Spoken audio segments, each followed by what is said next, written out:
भारतीय महिला cricket team की स्टार खिलाड़ी स्मृति मंदाना को लेकर हाल के दिनों में उनकी शादी, निजी जिंदगी से जुड़ी खबरें और चर्चाएं सोशल मीडिया पर और कुछ प्लेटफॉर्म्स पर काफी जोरों से चल रही थी। इन्हीं अटकलों और अफवाहों के बीच स्मृति मंदाना ने न्यूज एजेंसी ANI से बातचीत में पहली बार इस मुद्दे पर एक आधिकारिक बयान भी दिया। उन्होंने क्या कहा है वो भी हम आपको बताते हैं। स्मृति मंदाना ने क्या कहा है इस पूरे मैटर को लेकर, उनकी चुप्पी अब टूटी है। तो उन्होंने स्पष्ट शब्दों में कहा है कि मैं बहुत ही ज्यादा प्राइवेट इंसान हूं और इसे इसी तरह रखना भी चाहती हूं, लेकिन मुझे ये स्पष्ट करना होगा कि शादी रद्द कर दी गई है। इस बयान के जरिए उन्होंने अपनी प्राइवेसी की अहमियत को बताया है और साथ ही साथ जो गलत खबरें चल रही हैं उस पर भी उन्होंने एक तरीके से विराम लगाया है।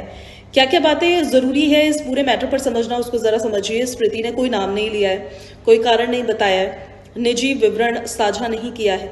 उन्होंने सिर्फ एक फैक्ट क्लियर किया है। यह बयान सिर्फ अफवाहों को रोकने के लिए दिया गया है, ऐसा समझ में आता है। उन्होंने अपनी निजी जिंदगी को आगे भी निजी ही रखने की इच्छा जताई है। तो स्मृति मंदाना ने अपनी तरफ से जो क्लियर किया है वो हमने आपको बताया और साथ ही करियर पर कोई असर को लेकर उन्होंने कहा कि नहीं, ऐसा नहीं होगा। स्मृति मंदाना ने पूरी तरह से अपने क्रिकेट करियर पर फोकस करना है। उन्होंने ये कहा है भारतीय महिला क्रिकेट की सबसे भरोसेमंद खिलाड़ी हैं और टीम इंडिया की लीडिंग बैटर है, रोल मॉडल भी मानी जाती है स्मृति मंदाना।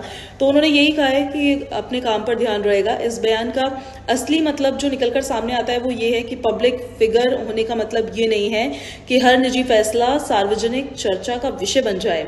महिलाओं की चुप्पी को अफवाहों की सहमति नहीं समझा जाना चाहिए, ये भी क्लियर करने की कोशिश की गई है। जरूरत पड़ने पर स्पष्टता भी देना आत्मसम्मान का ही हिस्सा होता है। तो देखिए, इस पूरे मैटर पर बॉटम लाइन ये समझ में आती है कि स्मृति मंदाना ने किसी विवाद को नहीं बढ़ाया है, उन्होंने सिर्फ सच्चाई बताई है और वो भी गरिमा के साथ।